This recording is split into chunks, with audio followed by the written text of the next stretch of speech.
on the major and economic aspects.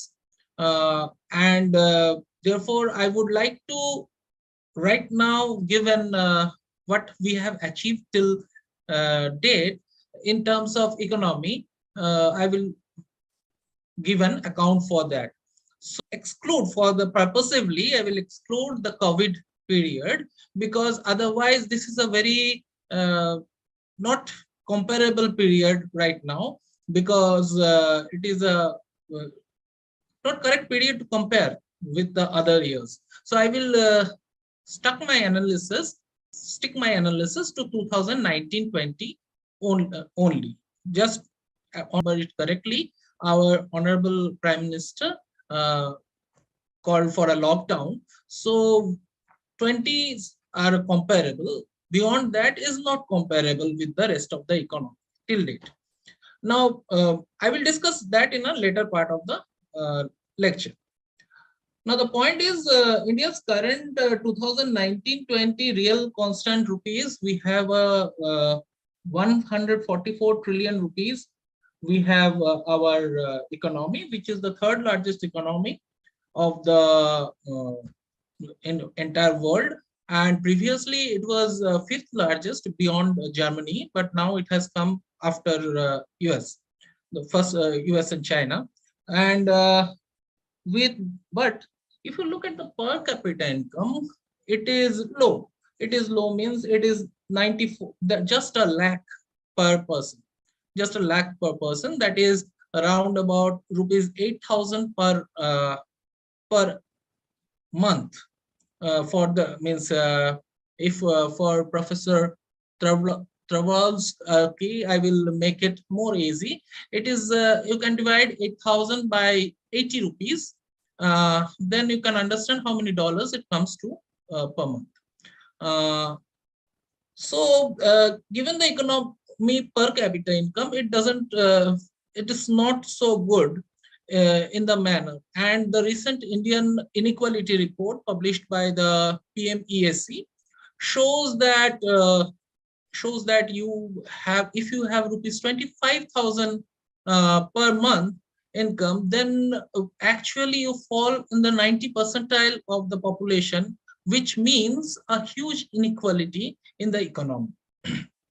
However, the achievement of achieving such a growth rate of we are growing from around about at 8%, means the recent growth rates have fallen down as per the business cycle and all those things, but the growth rate achieved post liberalization was pretty appreciable, and that was round about 8%. The last growth rate, that is from 2018 to 2019, was round about 4% only. We will next go to some, since GDP is a very crude measure of welfare and has come into a very, always come under criticisms. So we'll go to some social indicators. And there we can see that India has a good literacy rate, because it has, I know that the literacy rate was much worse in the earlier times. So now it is the literacy rate has improved to 74.04%. Now we have to remember that India is now having a demographic advantage, which we will not have after 2047. Demographic advantage refers to that the working population is better than, means larger than the non-working population. So there is a demographic advantage which Japan doesn't have, or US doesn't have, or Germany doesn't have. So, but this turns into a burden if these people are not skilled, and therefore, rightly so, our PM has come up with National Skill University and certain other initiatives to skill this manpower and get the maximum advantage of the demographic dividend. Okay, but what is the reality? Let us look at the data. So the reality is, so literacy rate is around about 74.04%. Primary school enrollment is 99.9%, and that's impressive. In Gujarat, you will get gross enrollment rate. Since I am from Gujarat, I can tell you that in Gujarat, you will get gross enrollment rate because of certain initiatives earlier by our chief minister, means PM Modi. In the earlier, we had utsavs, we had festivals for getting people enrolled in the schools, and because of the introduction of midday meals, both of them, we had high enrollment in primary education, and 99.9% is the gross enrollment rate, whereas the dropout rates are lower, 0.8%. However, when we go for the secondary enrollment, there are stark differences, because in the secondary enrollment, we see that is 9 and 10, standard 9 and standard 10 enrollment, we can see that it is 75.5%, whereas the dropout rates are really high, that is 14.6%. Now, as you go higher the education ladder, higher standards, we find that the enrollment rate is decreasing, and that is not quite good for India, because, as I told, to reap the demographic dividend, it is required that the entire population, yeah, youth population requires to be skilled and with technical education at least, so that the demographic dividend can be reaped. So this is not happening actually. Post that, we will look at the Jan Dhan initiative taken by PM Modi, which is which was very, very lauded, and it was a very good initiative by him. First Jan Dhan, and then Aadhaar, and then linking Aadhaar to mobile, so it becomes JAM. So it is JAM Trinity. This was thought of, means in US, because of the social security number, they already had a very unique number for each of them. So any type of social security, since in India, if you find the total working population is basically 440 million, and now projected up to 520 million. So 448 million, and now projected up to 520 million. So you will now find among this 448 million, only 7% is in the formal sector. That is, they have complete access of the social security, while as the else are in the 93% is in the informal sector. Now, for these informal sector, it is very difficult to provide any type of social security access. So it becomes extremely important, like through this JAM Trinity, in the times of, I will come to this later, but JAM was very much important for unilaterally cash transfers. Post that, so what is the result of JAM? The result of JAM was 80% of bank accounts were open for Indian population, whereas but problem was that these accounts open in JAM were not accessed much, because they were opened only to receive money as an unilateral cash. That was the expectation of the poor people from the government. It came of very much utilization during COVID. I will tell you how. After that, we will discuss about the labor force participation rate. Since we have already discussed about the growth, we need to discuss about the labor employment and labor force participation rate. So Indian employment is growing, but what is happening, in casualization of work is taking place. More permanent jobs are not there. Casualization, gradual casual workers are increasing, whereas permanent employment is decreasing. So this is shown in the latest PLFS data, that is which is published by MOSPI. Now, in the labor force participation rate, that is the total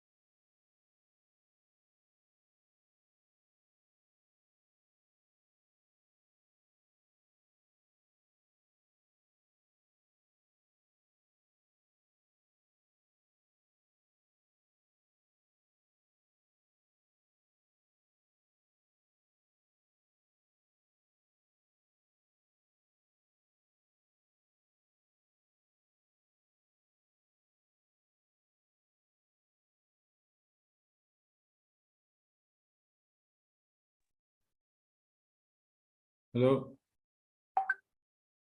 I don't think.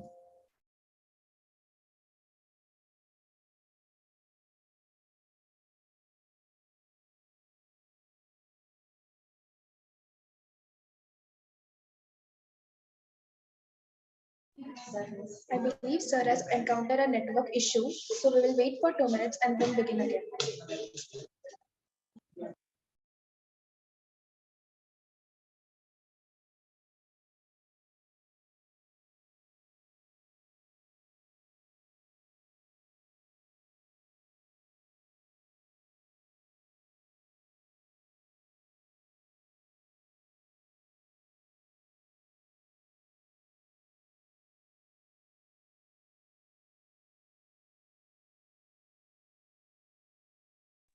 Hello, am I audible?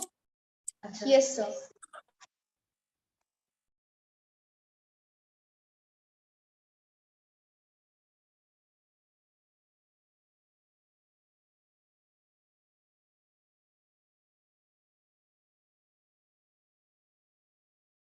Hello, Yes, sir, you are audible. I'm audible, right? Am I visible now?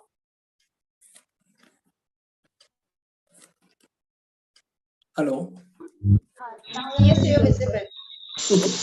So actually, I'm talking about the labor force participation rate, and the labor force participation rate is basically the total labor force as a percentage of percentage of the total working population, that is 15 plus population.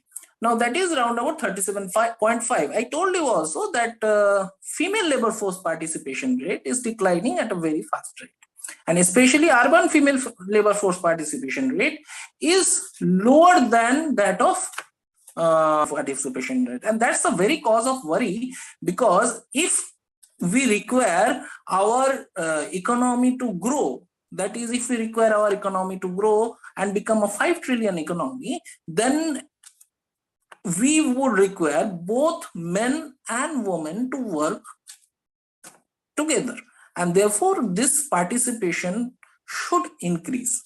The unemployment rates as per CMI are round about, it was very high a few seven in 2017-18, but it came down to 7.3%. Post that, we have a fiscal deficit in 3.3%, and we were doing good in GST also, in terms of GST also. Now, I will tell you what happened post-COVID. Immediately after the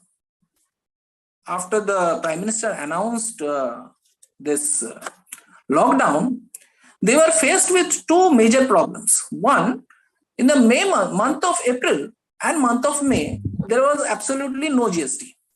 So there were no GST in the revenue of the government. The government lost crores of GST, and they understood that if lockdown goes on, they will have to, means soon they will go bankrupt, and therefore gradual open up was made.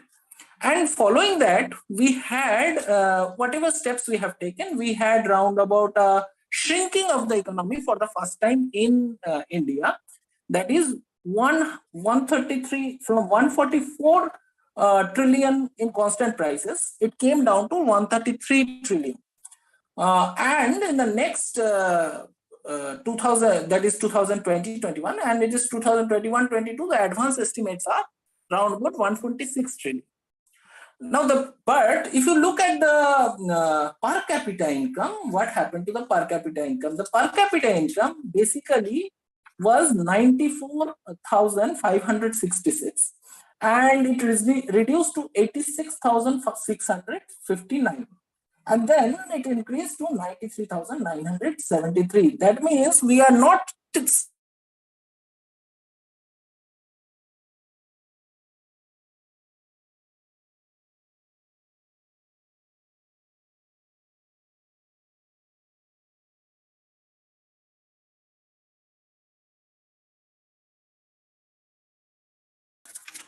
So what can we expect in 2025 and 2047?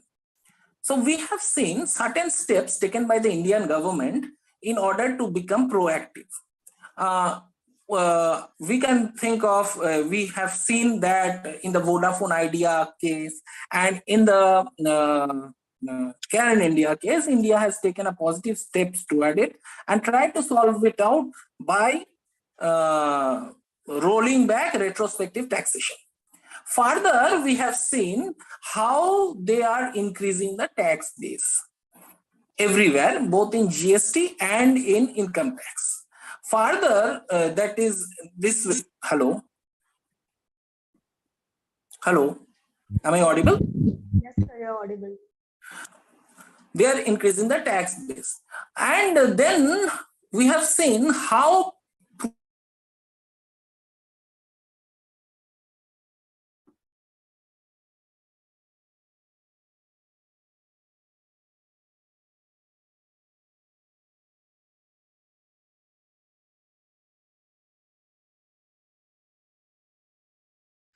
a separate fund was set up to promote vaccine research as well as vaccine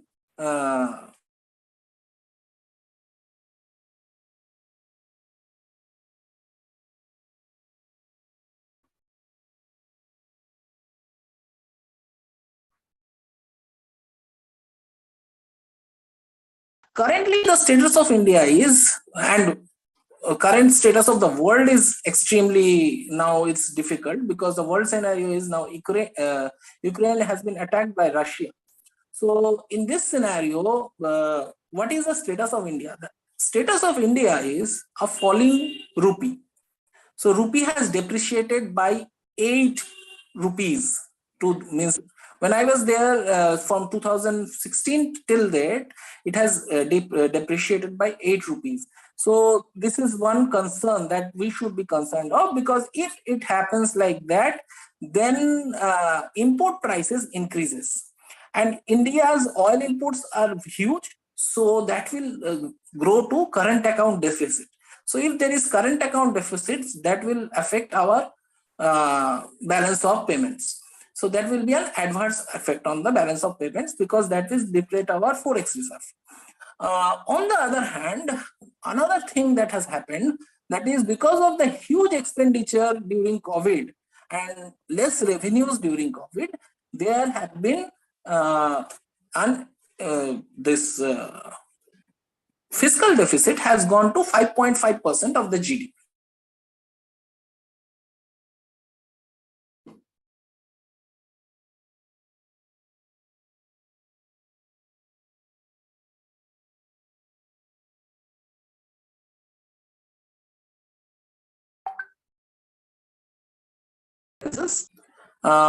And inflation, of course, that is taken care of the monetary by the monetary policy. The long term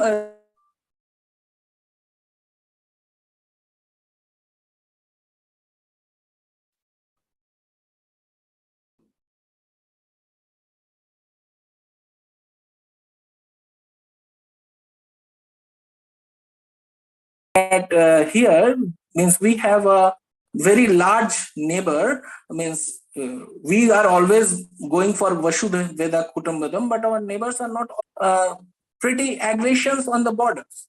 So in borders, and we now have a superior enemy on our north, and that is very, means that remains very, means that means excessive defense expenditure. So this will again affect our budgets. So we have to plan accordingly, get our infrastructure and other in every soft and hard infrastructure. That means railway, transport, as well as computer. Because warfare, now I have to think about warfare also in that terms, because we can expect, at least after the last Doklam skirmishes and the previous and the I think another skirmish was there, very another face off in north in the Ladakh region. We need to be cautious. and therefore the expenditure should be increased, and infrastructural expenditure towards Northeast should be increased. So there should be a lot of planning involved, and we really should go ahead for that. And in all the sectors like banking, we are a very developed sector. So banking, we are doing merger and decentralization at the same time, not decentralization, privatization. And in other sectors like you know other sectors like certain other sectors like exports, we need to take good in exports, we need to take steps to increase our exports and go ahead. So this should be our plan. I look forward for all the papers to be read in the presented, and I will be happy to give constructive criticisms in that. Thank you. Thank you. Hello. Thank you so much, sir, for your words of wisdom, letting us know about the Indian economy. Thank you all. Now we will be moving on to the technical session and the paper presentation. Now technical session 2 will begin. Participant, please be ready. Technical session 1 and 3 will begin after a break of 10 minutes. The link of the same will be provided in the WhatsApp group. Thank you.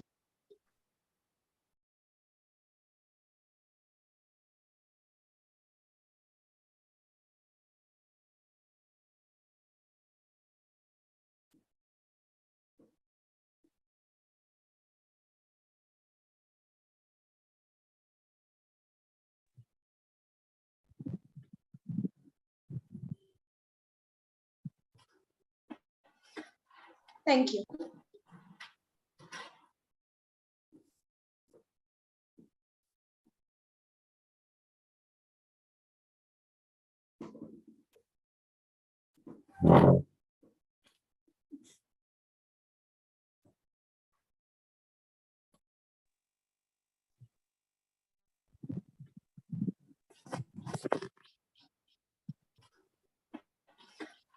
Thank you.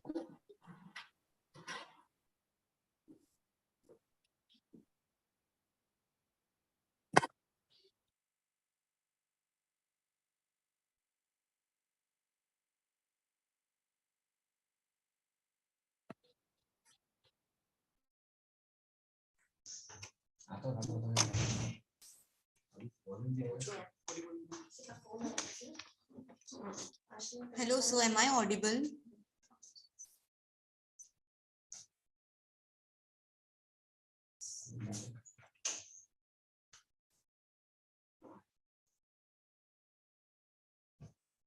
Can anyone please let me know if I'm audible or not? Yes, you are audible, ma'am. You are audible. Okay, thank you. You are audible, ma'am. Good morning, sir. I once again welcome you on behalf of NES Ratnam College of Arts, Science and Commerce on today's one-day interdisciplinary international e-conference on ideas, achievement and resolve. We are beginning with the technical session 2. Without much ado, requesting the participants to be ready for their presentation for 8 minutes. So can we start with the presentation?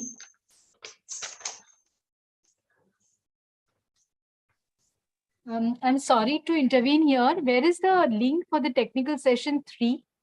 I think technical session had a separate link, na? Technical session 2 will begin in this link itself, and about the rest of the, you will. There is no link yet given for technical session 3. So there might be a break for 10 minutes. We'll update you guys in the group. Okay, thank you so much. Technical session 3's link is given in the WhatsApp group, ma'am. Technical session 3 is there? Yes, it's WhatsApp group. WhatsApp group link is there. WhatsApp group. Okay, yes. Now I can see it. Yes. Thank you, ma'am. Thank you so much. Okay.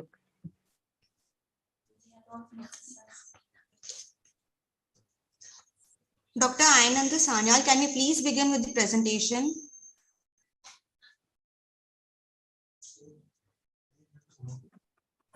Yes, but you told not that 10 minutes there will be a breakout.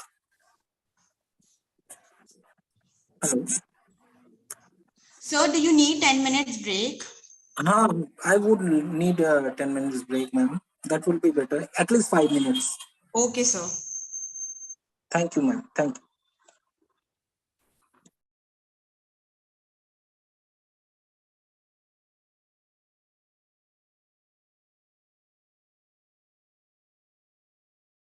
Requesting everyone to be ready in 5 minutes. We'll start with the presentation in 5 minutes.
Can you please let me in? Hello, from my computer. Yes, sir. Hello, ma'am.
So shall we start with the session?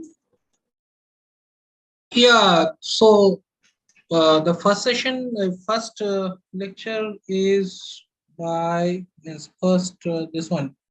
First paper presentation is by Mr. Himarao Raparthi. Mr. Himarao. So he will present on Divyangan employees in Indian Railways.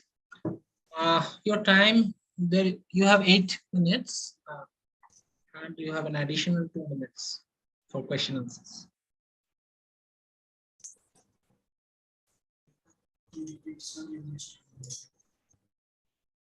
So I would request you to mainly present your findings, what you have done, present your findings, and your methodology, rather method.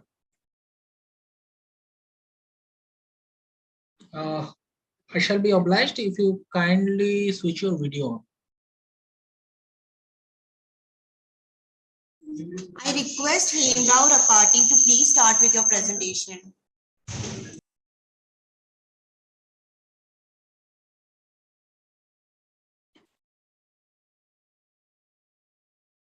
Mr. Hemant, are you there? Mr. Hemrao? Sir, I suppose he hasn't joined yet. We'll begin No with the problem. second No participant. problem. We will go to the second participant. Maybe private, no? Mahika and Sadhana Singh. Mahika Shah and Sadhana Singh. Yes, yes. Yes, sir. So can you both are there to present? Only I'll present. Okay. Thank you. Kindly present. You will get 8 minutes. Please present your Yes. findings. So your topic is. Yes, I'll just present my share So my. it's bilateral economic relations, right, between India Yes. and Israel. Okay. Yes. I'll share the screen. Just a minute.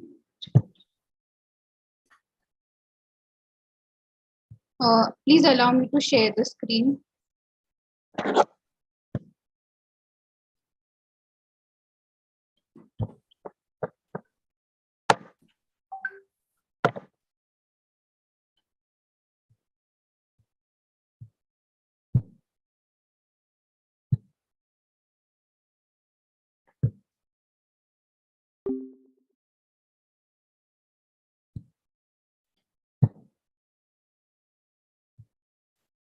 I request other participants also to please put on your please switch on your video, because that would encourage the speaker to speak in a better manner.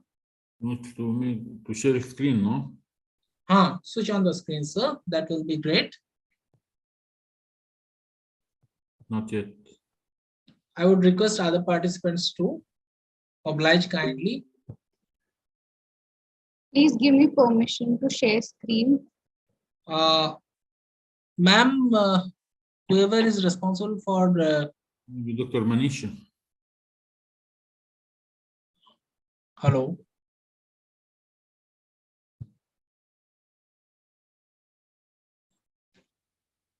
She So tried what's to happening? she tried to share screen, no? I think so. Yeah, but the administrator is not allowing.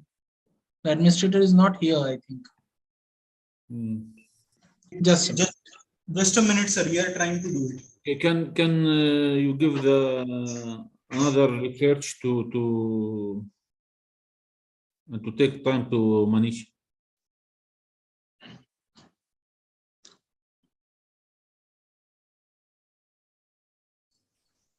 Yes, we have permitted to share the screen. We have allowed it. Yes, thank you.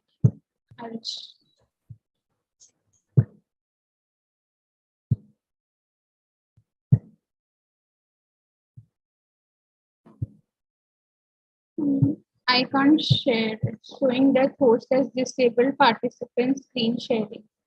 No, no, no, no. Dr. Sanyal, can you change the role of? Yeah, now I can share once. I think she will be able to share because sharing screen is enabled. Can you see the screen? No. No. Somebody record करेगी क्या? Yeah.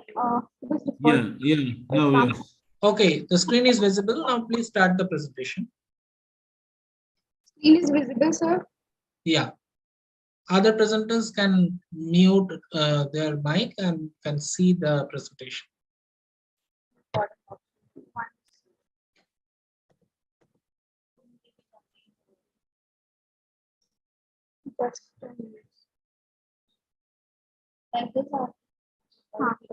पीछे से पीछे से हाँ कैसे side से Hello, I'll start. Please start. Please start. Yes, please. We are running short of time. Please start. Greetings, everyone. Today, we are going to throw light on the topic India-Israel, 30 years of bilateral economic relations. Presentation by Dr. Mrs. Sadhna Singh and myself, Mahika Shah. India is often traced, even before the birth of Israel, as a sovereign nation. India was one amongst the members of the global organization, Special Committee on Palestine, constituted to resolve the stress of Palestinians and Israelis. Relations between both the countries soon developed into multifaceted strategic partnership. In contrast, today's India has found a natural friend in Israel and seems to embrace it openly. Present study is to understand the significance of relations that develop through various projects and bilateral trade between both the countries, a framework for adaptation of certain measures to strengthen the relationships between two is also developed. India-Israel has had successful collaborations within the field of trade, defense, strategic affairs, intelligence sharing, cybersecurity, water, health, science, technology over a period of last 30 years. Now, India and Israel has successfully completed 30 years, and the research aims to review their bilateral and commercial collaborations undertaken and the composition of trade between both of these countries are the major aspects of discussion. Also, an attempt is made to explore the future possibilities, the opportunities for future strengthening the relationship. During this broader framework, an effort is taken to us, and they are as follows. Number one, to understand the dynamics and significance of relations between both the countries. To analyze the developments and progress through various projects undertaken. Third is to review the composition of trade between both the countries. And number four is to explore the long-run possibilities for strengthening the linkages and opportunities for both the countries. Next, the study enhances the illustration of certain key factors that throw light on the steady growth of this relationship. India-Israel, you can hear me, right? Yes, ma'am. Yes, we can hear you. Please continue. We can hear you. India-Israel jointly came forward to cooperate amongst themselves for the betterment of Israelis and Indians. Secondary data. The slide is not. Please go on. Yes. So secondary data has been used using keeping in mind the view and the type of the nature of the study. Both the qualitative and analytical techniques has been utilized. Moreover, the authentic books, monographs, journals, newspapers, and online resources are accustomed to produce the top quality paper for research. Impact of India-Israel bilateral economic relations are seen in several fields and are as follows. Competition of trade. India is additionally in dialogue with Israel for concluding it by 2022. In 2017, India was the largest arms customer of Israel. In 2020, Israel exported diamonds of about $491 million. Now, talking about defense and security, the defense cooperation ranges from anti-missile systems to nighttime vision cameras, from advanced radar systems to UAVs. India has also brought the transportable phased array long-range green pine fire radars from Israel for tracking incoming missiles from a distance of 500 kilometers. Israel Weapon Industries (IWI) has provided India with human movement detecting sensors and handheld thermal scanners for the former's armed forces. 3 agreements were formalized between India and Israel in 2014 for cooperation in the Office of Homeland Security, protection of classified materials, and legal assistance in criminal matters. Now, science and technology. During Prime Minister Narendra Modi's maiden visit to Israel, MOU for joint research and development worth $40 was signed between India and Israel.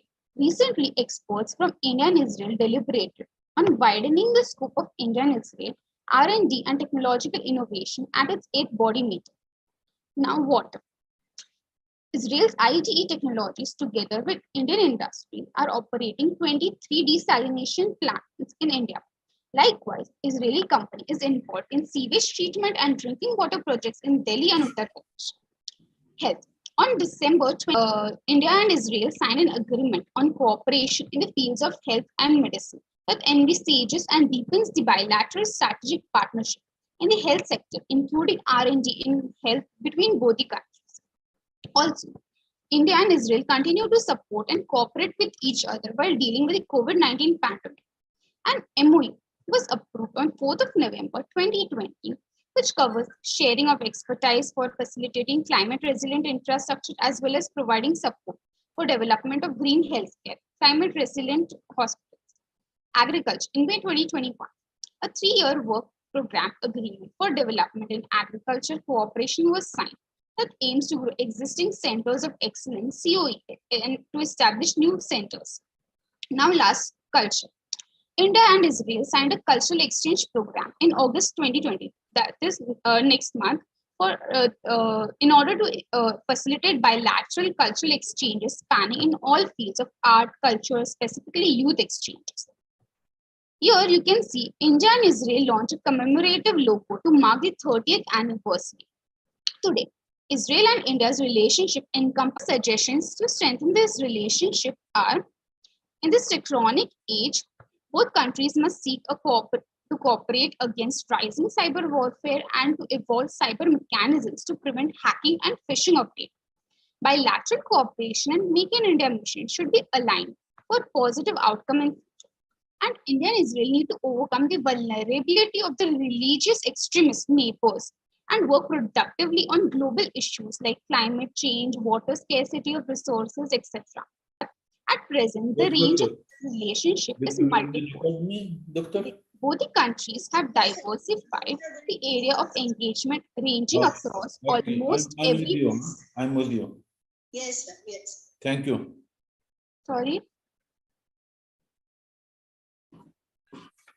I'll continue. Today, both the countries have diversified their area of engagement ranging across almost every possible aspect from space to agriculture. Israel is able friends of India that have stood behind our country and every now and then at the time of crisis, providing India with weapons and weapon launching systems that India wouldn't have availed from any other country. The relationship has provided India with access to systems that India wouldn't have availed from any other country. The relationship has provided India with access to state-of-art Israeli military hardware, aviation, electronics, wastewater management system, desalination. Can you please conclude? Your findings are over. Yes, yes. Anything more you want to say? Yes, sir. So India and Israel have people and in various fields like defense, science, technology, water, air, and everything. And now these are the references. And thank you so much for sparing your precious time. Okay. So can you come in the number 2 slide? Yes. Can you please come in the number 2 slide? So are your objective fulfilled? Yes.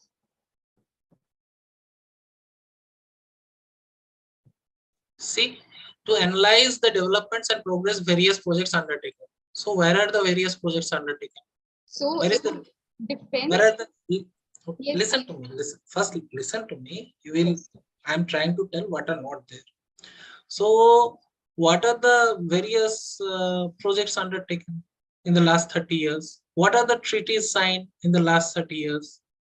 How much exports India has done each year, and how much imports India has done from each year from Israel, vice versa in dollars, constant dollars. Where is that analysis? This can better, this can enhance your paper. That is what I meant. Yes, sir. So while talking about defense and agriculture and all, I told few of the projects and treaties which they have undertaken and the year in which they undertook.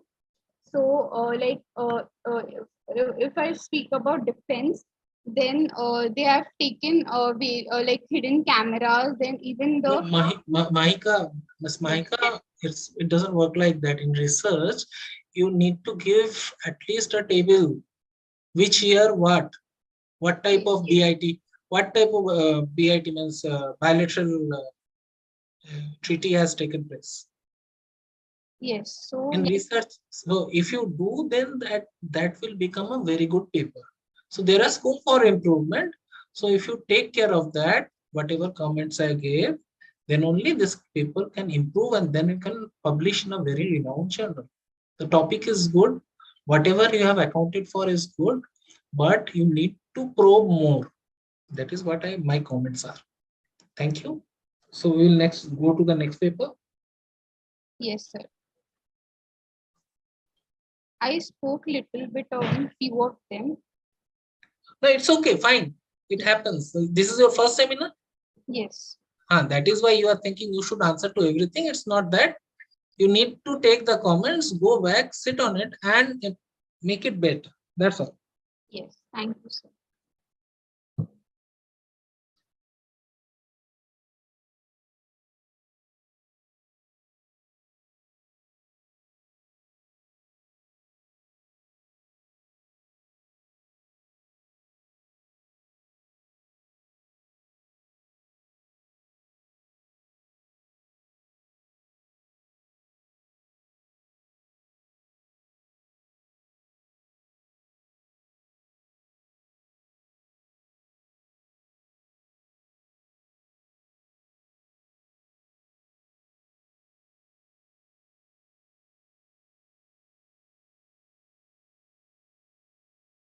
Some of the countries which are going through is Sri Lanka. We can see the major impact of how globalization, national security, and how the nation has totally been systematically debased by trapping itself in debt traps, and how the national security has been hampered. And again, as I mentioned, that some of the discussion carries the economic challenges. And if we see in the perspective, taking an example of Afghanistan or Sri Lanka, then they are going through economic crisis and challenges. Then challenges related to food and health security and inadequate strategical initiatives. As we can see a pictorial representation of these sad events which unfold every day, be it Israel, Iran, Sri Lanka, or Russia, or Ukraine, or Afghanistan. These are some of the issues which we are facing, and somehow these all issues happening in different countries impact other countries as well. So these are the dimensions, aspect of national security. So one aspect which we always look for national security is that we relate it to military security, which is a very conventional dimension, that is physical security. For example, France, Russia, and UK and the US invest major abundance of financial resources to enhance their expeditionary capabilities to law their armed forces, sustain military operations. And we know that how strong France, Russia, and UK, and even Germany are in their military security. Here are some of the non-military evolving dimensions. These are some of the aspects of national security as well.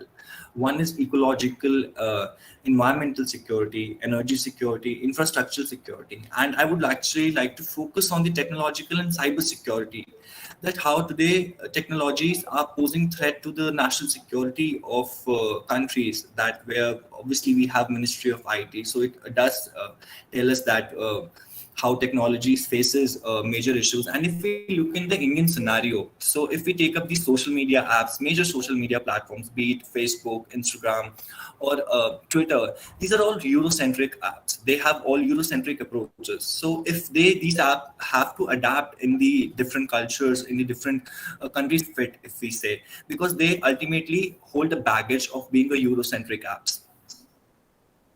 Then coming on to the economical and financial security, political security, as I mentioned that how political security also affects, if we see one current example, that how the India stand was related to Ukraine and Russia war, where the trade was still going between India and Russia, where other countries were kind of whining or forcing India to change its stance. So it somehow also poses a threat of political security as well, that how a nation, and especially let me mention how the third world countries which are evolving today with the help of globalization as well. So when the hegemonic countries, let's say example US or UK, they see third world countries taking stand different from the hegemonic countries, they pose a threat. They pose a technological or cyber security threat, or human security, or energy security, by putting some tariffs, by putting bans in certain kind of ways. So, not carrying on to not getting into deeper discussion, these are some of the suggestions and recommendations. So, one of the measures to tackle the security issues, although we have these global agencies established, be it NATO, WHO, UN, but somewhere these agencies are very funded by the hegemonic countries. The abuse of national security is universal in nature. So, no country can prevent it. And we are seeing how even US is facing securities inside, not if we say on the sovereign side, but even inside, because national security is not related to the boundaries, but even what is happening inside the country. So the globalization offers positive norms and values to guide an increasingly interconnected world, but also these agencies which are somehow making efforts, but there is always a loop side. There is always a one-ended approach, which they are always using it, not making their policies from the grassroots to the upper end, but from the upper end to the grassroots. And that is how these policies are somewhere lacking behind. And if we talk globalization and national security in Indian context, so the implementation of India's national security policies have been hampered by conceptual problems in understanding the nature of problems and the kind of policies and procedures essential to address the problem. So without any clear priorities or criteria for setting these policies, policymakers have tended to address the easy problems first. And as I mentioned, that they adopt an end-of-the-pipe approach to ensure secured living to its perspective, as globalization is a phenomena which changes every day. It's evolving, it's changing, and no nation can evade it. So it is really important to have national security, obviously, but indeed, then also it is important to look what kind of brought down, what kind of multinational companies which are coming in the any of the country for the businesses, whether they have Eurocentric approaches or whether they are adapting to the laws and approaches of being in. So if we look at the Twitter, so Twitter is always at the war when India is putting certain conditions on Twitter to how to function in the country. So banning US president from Twitter was also, it shows that how big technology and these social media apps are becoming. Obviously, they don't pose a threat directly, but the indirect, they systematically debase and create a virtual picture which somehow comes into the reality as well. So that's all. I hope I made clear. So thank you so much. Thank you very much, Harshit, for your nice presentation. Is there any questions for Harshit?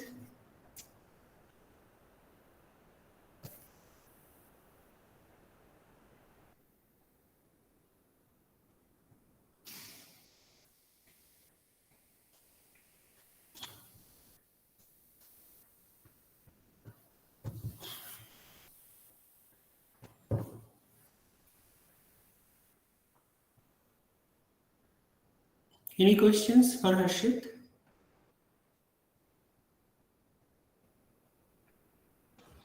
Yes, sir. I would like to ask one. Yes, Tulika, please go ahead. Yeah.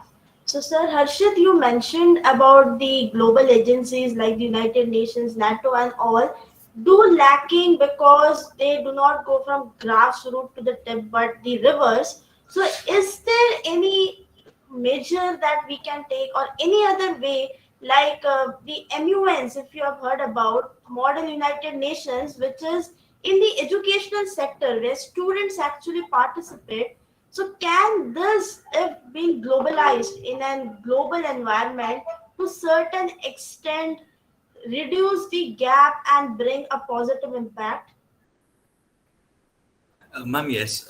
Look at the ideas of Model United Nation. It is really good that they are engaging young students in the discussions of how policy making happens at different levels. But also we need to understand that these are very young minds. So they can be trained and they can be washed. I mean, sorry to use that word, they can be washed in every aspect. So without having any concrete opinions of their own. So what happens today is that suppose we are reading some article on the internet or on social media. So very much influenced by it. So we take those opinions. We are indoctrinated by those opinions. So and that is how, I mean, most of the humans are most of the MUNs which happen today. I mean, obviously they are students and teachers who guide to have students their own original opinions. But I think so without having any experience related to a field, it becomes much more harder to be more involved in that kind of process making, policy making. We tend to take so much of references from this source, from that source. But what is much more needed is that to have an experience as well. And yes, obviously MUNs do serve a good portion of that by giving exposures.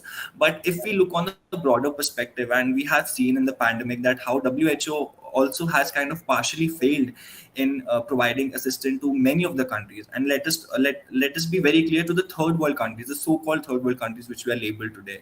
So I hope I am able to answer your question, ma'am. Yes, sir. Yes. Thank you. Thank you, ma'am. Anybody else want to ask Harshita a question?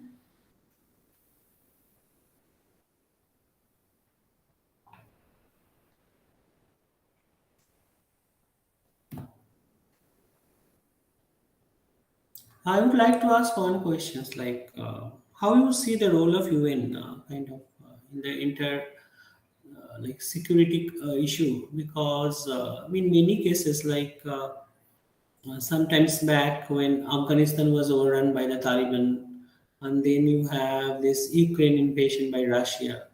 So UN could not prevent all these things. So how you, like, there are a lot of examples of such invasion by one country by another country, one group, political group, what like replacing a kind of, and they have support from the other countries to do that. And we have such kind of issues for long in Middle East.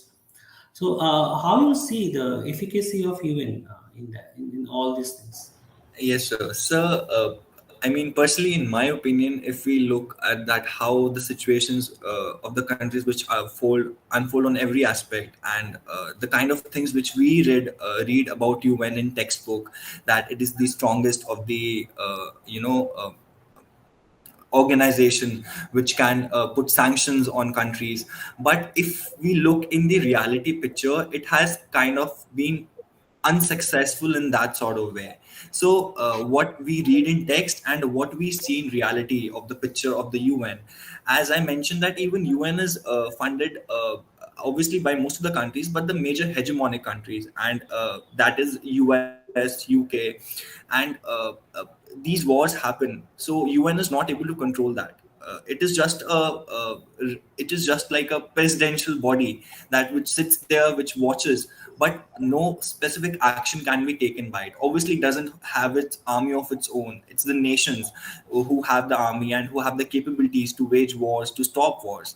It just at times act mediatory between these, but somehow, if we look in the bigger picture, it's really easy for UN and these big organizations to put sanctions and everything, but somehow they are not able to control the situations which evolve, which happens in Afghanistan or something. And today, if we see that a tweet or an article, that's it, they are done. but what happens after that is what nation goes through. And Sri Lanka is one of such example which you're witnessing right now. So now India and China, I think so, are helping Sri Lanka to come out of that trap.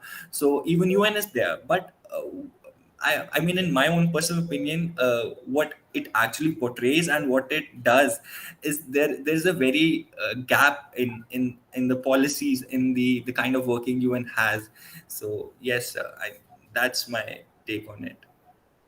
I mean, people That are, that means that UN doesn't have the efficacy, like to stop this run over by yes, sir. one country by another. Yes, So in yes. that case, why should people be part of UN and believe that okay, in case of difficulties, they would be of help? There is no meaning. Like we talk Yes, sir. about international Yes. relations, we talk about being member of UN Security Council. This become a very coveted kind of a thing that you become a member. So India was pushing that you make us the permanent member of the UN Security Council, but Security Council is not doing anything. Yes, sir. Sir, Like this Ukraine war is going on for 3-4 months. Last 3-4 months, nothing is even failed to do anything about it. indeed, sir. So, why these kind of organization is necessary? So, after the World War ended, so there needed. That I know, but there is no doubt that organization like UN exist, but actually they are not doing anything at like. Absolutely, It's sir. I like mean, suppose you are putting a security guard at your housing apartment and people coming and stealing, and you say then what is the point of putting a security guard there? indeed, sir. That I is mean, a security guard, no doubt about it. I'm like you always go back theoretically. Okay, we need UN. You will give the history of UN. That I understand. But thing is that what is happening at the ground level? yes, sir, absolutely. I mean, today we see that if we see the picture of Afghanistan or Ukraine, so we see that it happened in 3 or 4 months. No, it is a long process. UN sees it, that how a country proceeds to that kind of zone, to how the Afghanistan went into that kind of zone, but they still don't do it. And I really like your example of that security guard. Yes, sir, I absolutely agree with you. Okay. And also, like I would request, as the request also come from the organizers also, even though it is online, but at least during presentation you put your video on. So it's very difficult to like listen to a person whom we cannot see. So it's very strange, like why people don't put their video on at least when they're presenting. It's difficult to understand. So I will request all the presenters next. I was thinking of telling it also, like I thought that people do it on their own. I don't feel like I don't feel good that I will have to tell this that you put your video on. So here, because it's the even though it is online, we need a connect. So when you can see the person, there is a connect. Otherwise, it's very become very difficult. So I would request people to kind of those presenters at least to when they are presenting at least I understand I would expect that all be like it's very difficult to talk to a screen as such, but if I can see people then it makes more engaging and other things. So at least the least that you can do, you put your video on when you are presenting. Okay, thank you Harshit for your presentation. I move to the next presenter.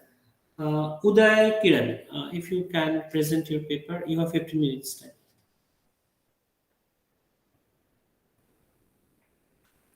Uday Sir, good Kiran, morning. Am I audible? Yeah, you are.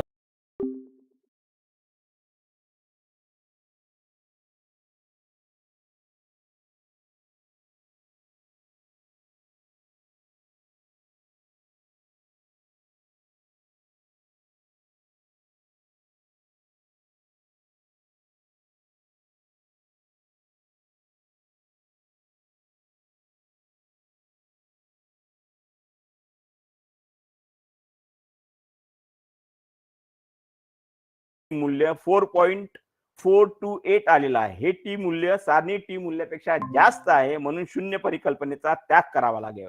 यावरून असे स्पष्ट होते की नियमित स्त्री शिक्षका व पुरुष शिक्षण सेवकाच्या मानसिक आरोग्यात सार्थक फरक आढळून आलेला आहे. याचाच अर्थ असा की नियमित स्त्री शिक्षकांचे मानसिक आरोग्य हे पुरुष शिक्षण सेवकाच्या मानसिक आरोग्यापेक्षा चांगले आहे. यावरून असे लक्षात येते की नियमित स्त्री शिक्षकांना मिळणारे वेतन व सुविधा, विशेष जबाबदारीचे कामे, आवडीनुसार विषय व इतर सुख सुविधा तसेच बौद्धिक व मानसिक परिपक्वता इत्यादी बाबी हे पुरुष शिक्षण सेवकाच्या तुलनेत जास्त प्रमाणात दिसून येतात. नियमित स्त्री Sorry to interrupt, sir. I would like you to conclude. Okay. त्याचप्रमाणे मी परिकल्पना क्रमांक 3 घेतलेली आहे आणि परिकल्पना क्रमांक 4 आणि संशोधनाचे निष्कर्ष असे आहेत की नियमित स्त्री शिक्षक व पुरुष शिक्षण सेवक यांच्या अध्यापन योग्यतेत सार्थक फरक आढळून आलेला आहे. पुरुष शिक्षण सेवकाची अध्यापन योग्यता ही स्त्री शिक्षकांच्या अध्यापन योग्यतेपेक्षा चांगली आहे. नियमित स्त्री शिक्षक व पुरुष शिक्षण सेवक यांच्या मानसिक आरोग्यात सार्थक फरक आढळून आलेला आहे. नियमित स्त्री शिक्षकांचे मानसिक आरोग्य हे पुरुष शिक्षण सेवकाच्या मानसिक आरोग्यापेक्षा चांगले आहे. नियमित स्त्री शिक्षणात सार्थक फरक आढळून आलेला आहे. स्त्री शिक्षकांचे व्यावसायिक समाधान हे पुरुष शिक्षण सेवकाच्या व्यावसायिक समाधानापेक्षा जास्त आहे. नियमित स्त्री शिक्षक व पुरुष शिक्षण सेवक यांच्या समाजाच्या मध्यमानात फरक आढळून आलेला आहे. नियमित पुरुष शिक्षकांचे समायोजन हे नियमित स्त्री शिक्षकांचे समायोजन पुरुष शिक्षण सेवकाच्या समायोजनापेक्षा अधिक चांगले आहे. यावरून निष्कर्ष असे निघतात की मी 2-4 निष्कर्ष वाचून दाखवतोय. नियमित स्त्री शिक्षकांची अध्यापन योग्यता वाढवण्यासाठी उद्बोधन वर्ग, गट चर्चा, सेवांतर्गत प्रशिक्षण, कार्यशाळा इत्यादी कार्यक्रमांना उपस्थित राहून त्यामध्ये भाग घ्यावा व आपले ध्यान नेहमी अद्यावत ठेवावे. मानसिक आरोग्य चांगले राखण्यासाठी ध्यान साधना, योग, प्राणायाम व नियमित सराव करावा. शिक्षकाची अध्यापन पद्धतीमध्ये नवीन तंत्रज्ञानाचा वापर करावा. शिक्षकाचे व्यावसायिक समाधान वाढवण्याकरता त्यांची आवडीनिवडीनुसार, योग्यतेनुसार, विषयानुसार कामाचे वाटप करावे. आणि सर्वात महत्वाची बाब म्हणजे शिक्षकांची एखादी चूक झाल्यास त्यांना सर्वांसमोर अपमानित न करता एकांतात त्यांना समजावून मार्गदर्शन करावे. शिक्षण सेवक हा शब्द काढून त्यांना सहाय्यक शिक्षकाचा दर्जा द्यावा. धन्यवाद madam. Dhanyawad, sir. Thank you so much. Now we'll move on to the next paper presenter, Karishma Talreja, researcher, scholar, Department of Civics and Politics, University of Mumbai. Please present.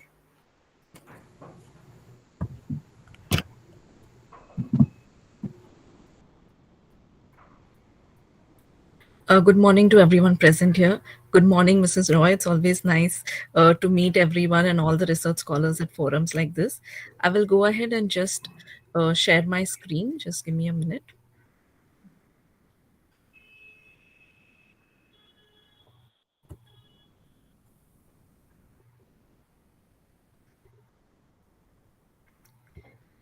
Please let me know if my screen is visible.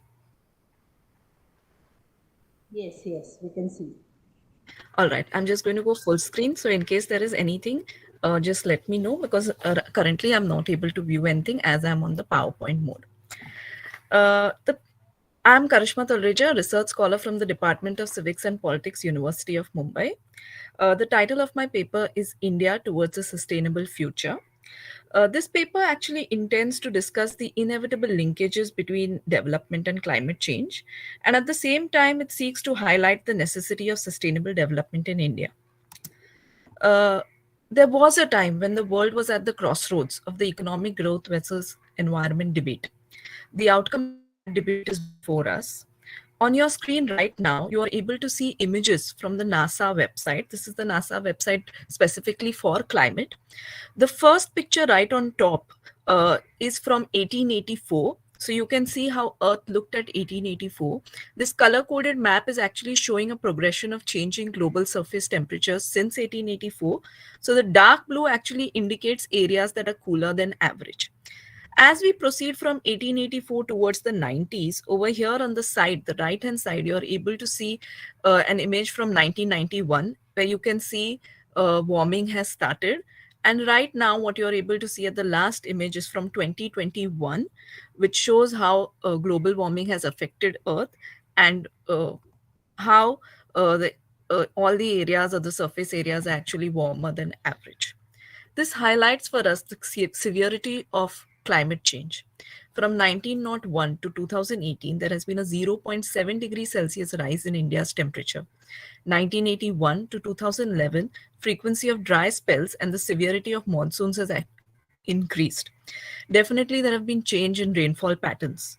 The IPCC report of 2007 states that there will be a 0.5 degree Celsius rise of winter temperature in India, and this is actually likely to lower the yield of wheat by 0.45 tons per hectare.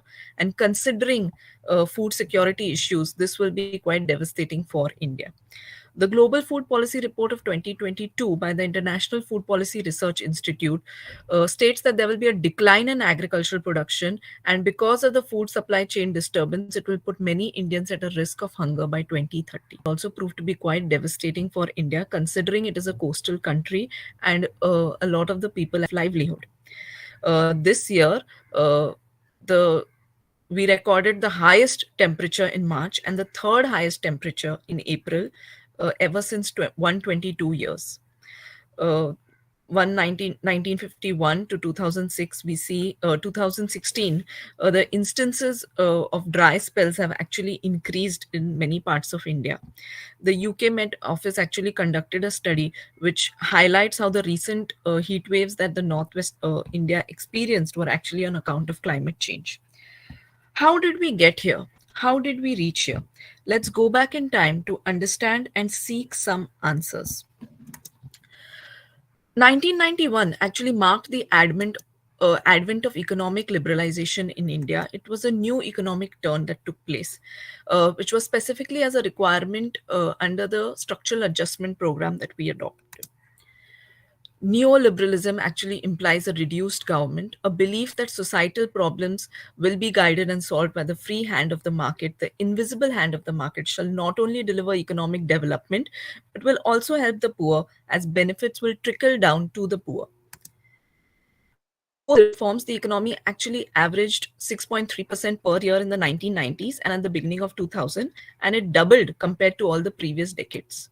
India's contribution in world trade also rose from 0.4% to 1.5% in 2006. Liberalization, privatization, and globalization were the new buzzwords. While there have been positive trends, there is a flip side too. There is a direct dependence of economic sectors and industries on natural resources, such as the use of water for production and waste disposal. While neoliberalism actually implies a free market and less government, decreased state intervention will actually lead to lesser environmental regulation, which is a big concern. Free trade results in increased resource demands and pollution. So the rising concentration of greenhouse gases in the Earth's atmosphere is a direct result of rapid, unregulated development. From 1990, greenhouse gas emissions have risen by an astounding 335% in India. The Delhi smog can be seen as a direct example of unregulated, rapid, unsustainable development. Clearly, neoliberal state policies with respect to the environment have been inconsistent and unstable, and it is time for us to now explore alternate concepts of development which are sustainable and which meet the needs of the present without compromising the ability of future generations to meet their own needs. It is time now to show our ability to think. Several initiatives and measures. We have the Satat Bharat Sanatan Bharat Sustainable India Mission. Globally as well, we have undertaken the Coalition for Disaster Resilient Infrastructure and International Solar Alliance. Within the domestic market also, there are several government schemes to grow the solar market. National Action Plan on Climate Change as well as the State Action Plan on Climate Change has been formulated. We have energy efficient lighting, which is being given importance, and special purpose grants, which are issued by the center to the states and local bodies. These are just some that have been highlighted. India has started to walk down the path of sustainable development, and many such initiatives have been undertaken by the government. Even though all of these initiatives have been undertaken, there is still a long way ahead, a journey that is quite long. Primarily because the Center for Science and Environment State of India's Environment Report stated that India actually slid down from its earlier rank of 117 in 2021 to 120 development goals. India's attainment of the Sustainable Development Goals with a score of 66 out of 100. It is trailing Nepal, Sri Lanka, Bhutan, and Bangladesh within South Asia. So, while there are many, India has identified for itself its central focus area as poverty eradication along with green growth, which involves a rethinking of our growth strategies with regard to the environment. It basically implies that each and every economic development or economic growth decision that will be taken will be evaluated in terms of how that decision is going to affect the environment. It is clear that this green growth paradigm of development cannot be achieved at the cost of our environment. The task, therefore, is to frame policies that promote economic growth by making efficient use of resources and at the same time ensuring human and social development. Considering the development needs of a billion plus nation, this is not an easy task. While it is challenging, it clearly highlights the way forward for us. The climate change is not bound by borders, and hence all stakeholders at all levels, be it the civil society with its ground level knowledge and know how, or the government with its organizational abilities, the private sector with its financial abilities, everyone must come together to explore the true meaning of development and growth. And therefore, in regard to this, maybe the understanding are not opposing forces and budget should be allocated for it accordingly, I think will pave the way forward for India to achieve its goals. Thank you so much everyone for your time. I will share, I will just for a minute share my references as well.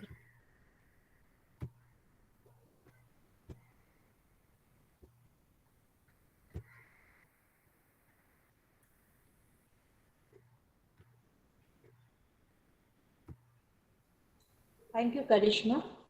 Thank you for this well-researched paper. Now we will move on to the next speaker. Yeah. Back to the compare. Yeah. Thank you so much. The next presenter is Kaleshwari Selvaraj, PhD Research Scholar, Department of Commerce, Bharat.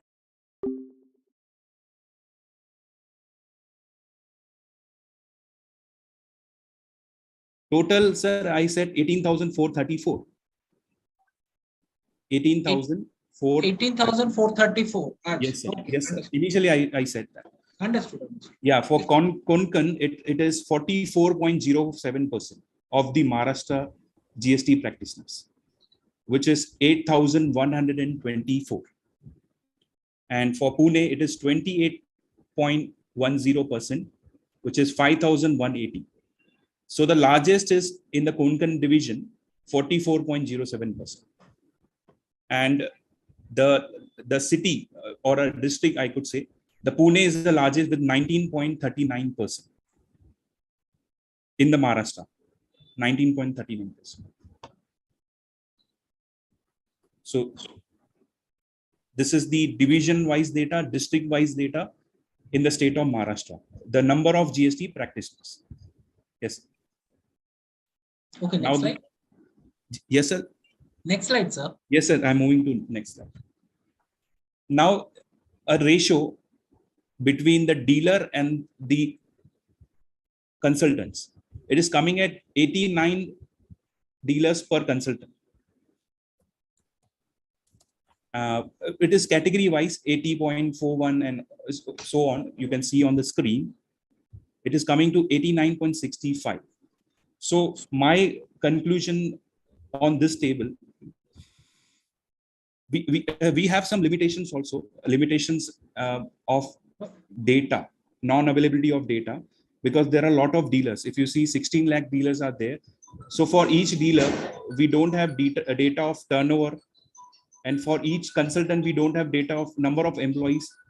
That can be a further study topic. Number of employees a consultant have, company turnover, because the requirement depends upon the company data and consultant capacity. So the overall judgment cannot be made, but 89 clients for a consultant are huge. 89 consultants, 89 dealers are more for a consultant to handle.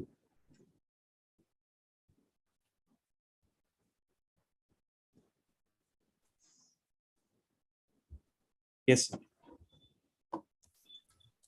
Sir, any question? You are done with it? Yes, sir. Okay. So actually, I was curious to know, Yes, sir. do you have division-wise data of, can you go back next one, previous one? Division-wise data of? If you go previous one, then only I can say. Yes, sir. Yes, sir. This one.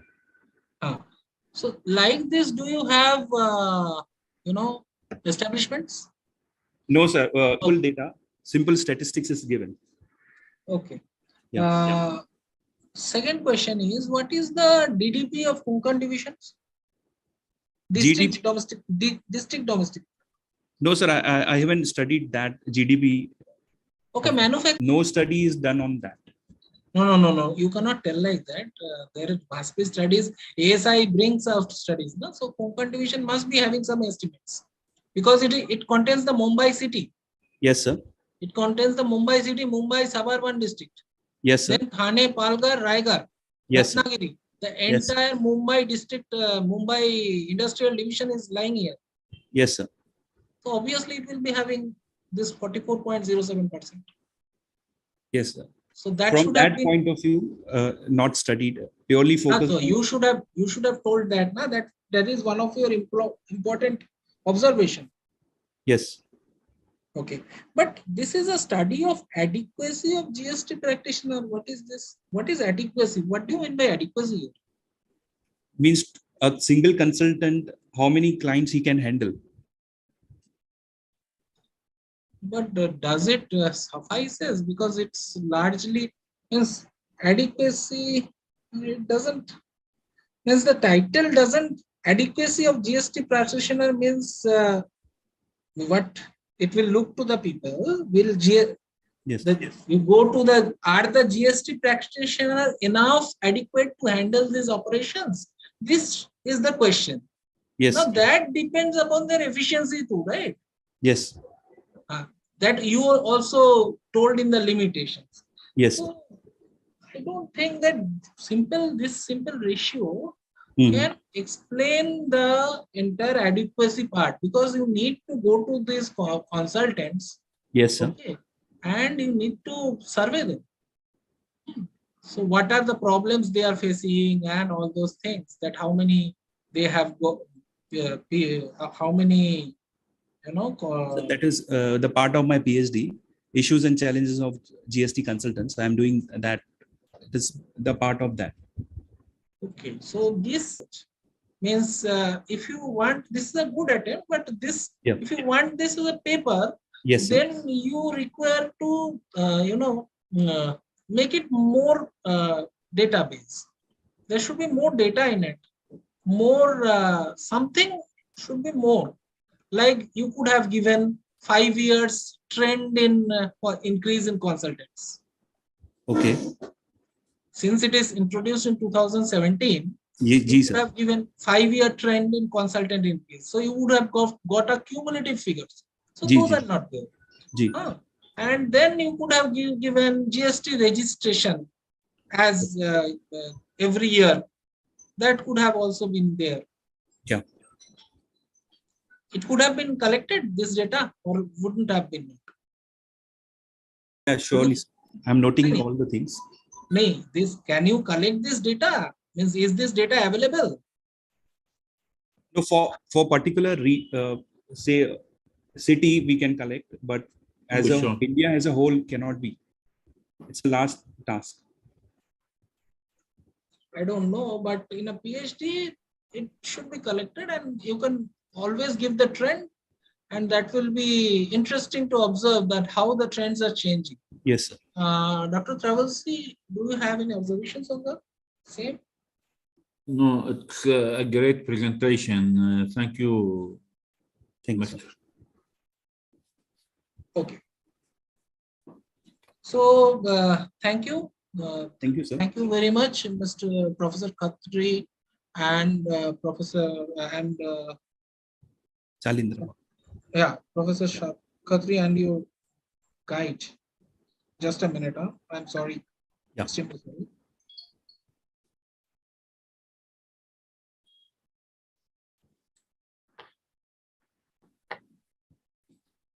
Okay. Thanks, Sri Bharat Khatri and Dr. Chalindra Ganesh Krishna. It was a good presentation. certain improvements required. I think it is at an elementary level, and you require Yes. to improve further. Ji, sir. We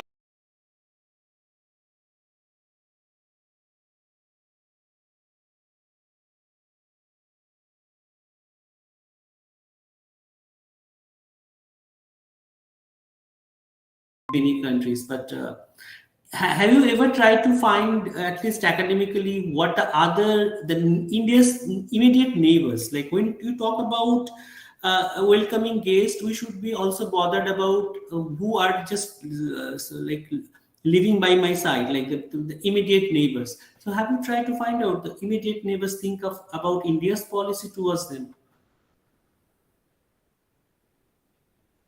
Sir, India's we can tell India's neighbors are like Pakistan, China, and even though we know that they have been victims for our economic deprivation, we are still we have contributed in some way or other for their development as well.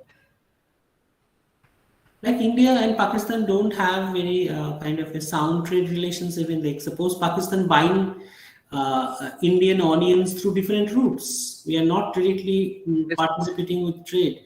Suppose a Pakistani citizen wants to come to India, they don't get visa, and the vice versa. So I'm talking about not about big corporations and other things. I'm talking about very suppose your counterpart in Pakistan, suppose a research scholar in Pakistan wants to visit India, like 99.999% chances that he or she will not be given a visa. So yes, is it an example of Basundhara Kutumbakam?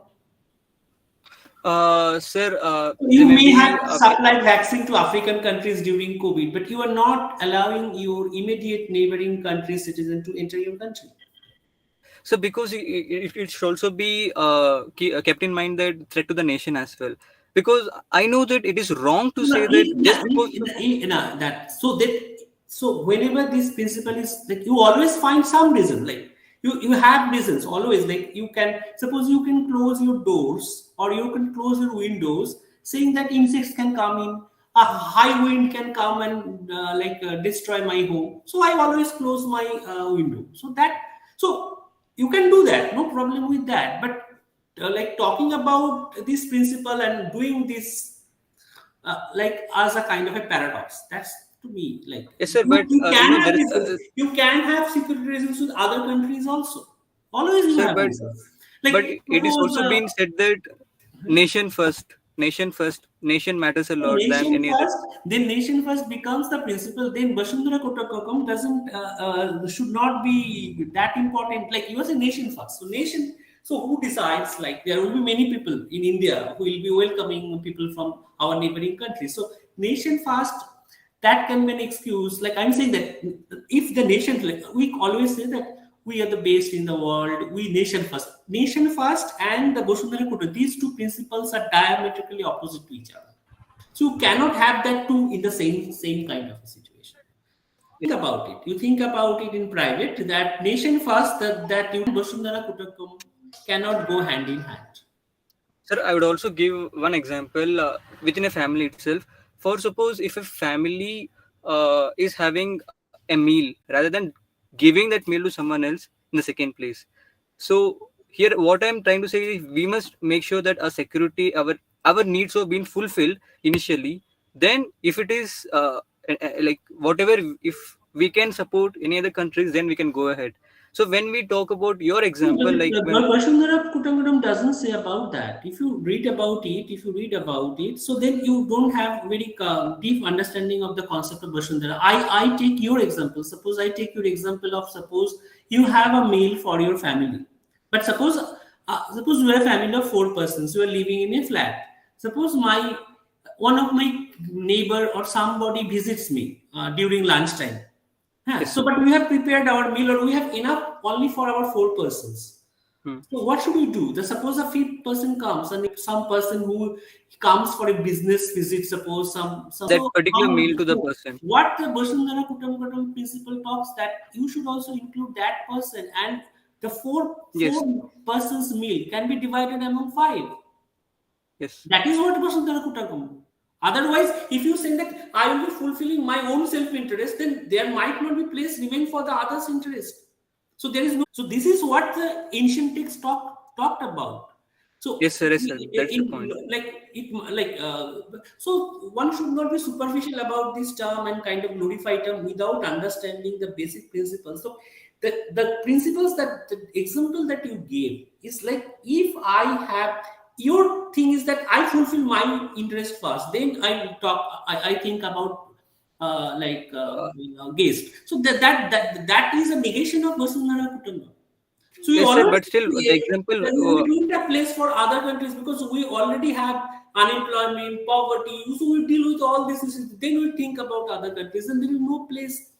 You are having food for 4 persons. The 5th one joins. You can always share. That this concept of sharing Yes. is what is Vasundhara Kutumba. Yes, that is what I meant by giving You COVID don't have example. that. If you put nation first, if you say my family first, so now the problem is not that. Forget about India, Pakistan, or India and other countries. Do you love your neighbor? You don't love. We don't love our neighbors. So there is we are ultimately kind of like, I suppose people moving from one state to another state find it very difficult to settle there and do something. They say you are outsiders. So I move from, suppose, my home state to another state. I'm called an outsider. In my own country, I'm an outsider. So we don't know how to love our neighbors, how to love our even brothers and sisters, and we talk about loving the entire world.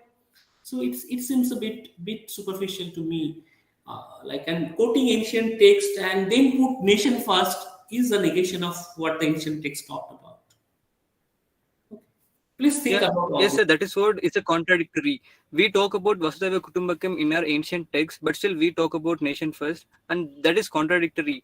But what we also did in COVID is that though we had shortage of vaccine, but still we supplied the vaccine to other countries by considering this principle. Like, it might be one of the reason. But we considered the other world also as a family.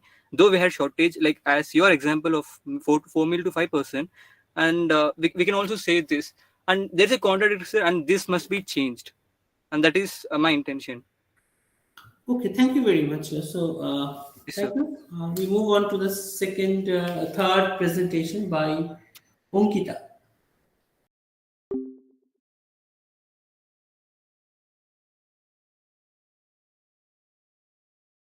Isolation. But if you look into the talk, you will see that he follows James Mill's periodization as Hindu, Muslim, and the British period. The only difference is that he doesn't describe the medieval period as Muslim period. He describes it as the Muslim and the Muhammadan period. So let us go and see how he tries to talk, what he says in this speech.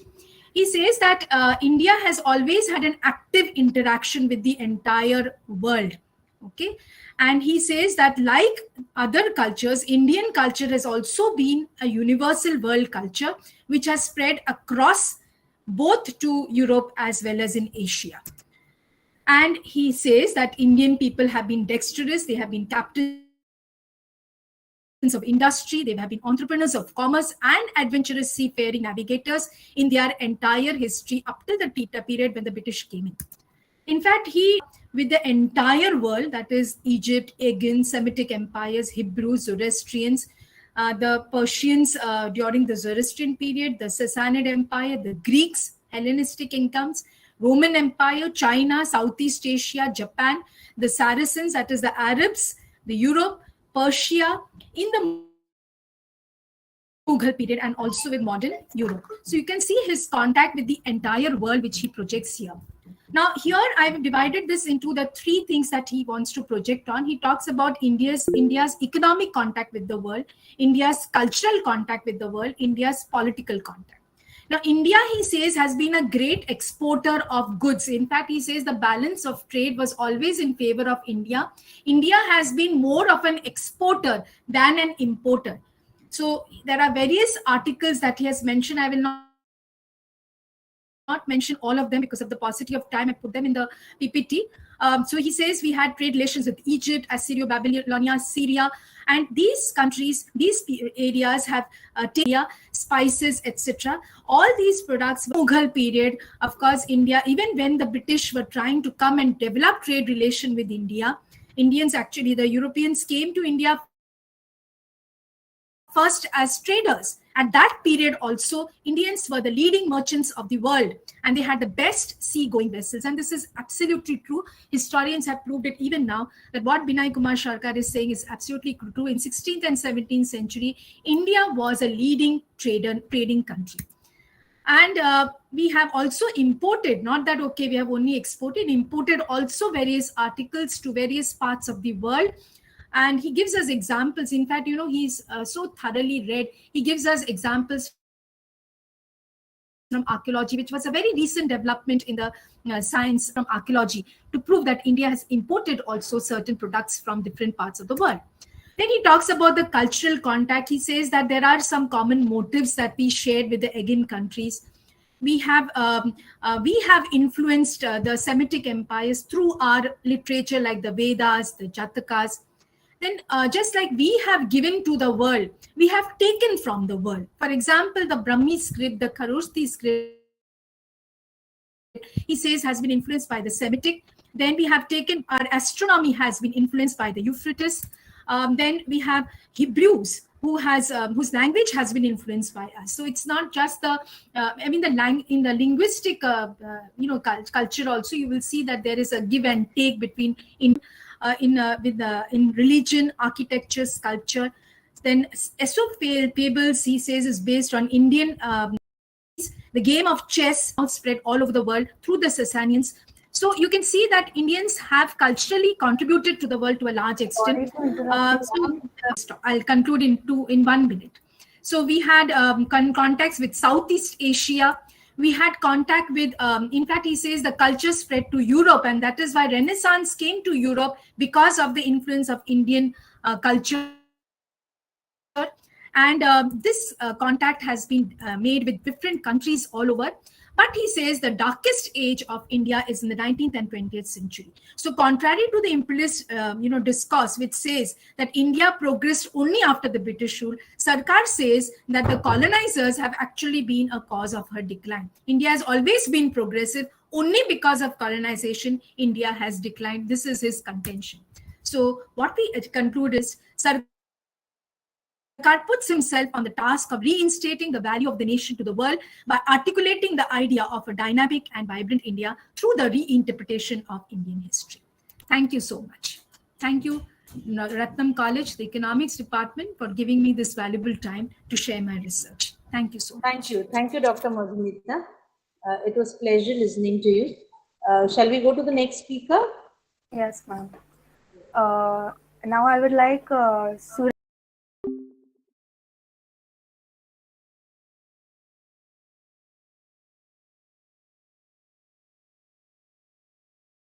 researchers and retailers.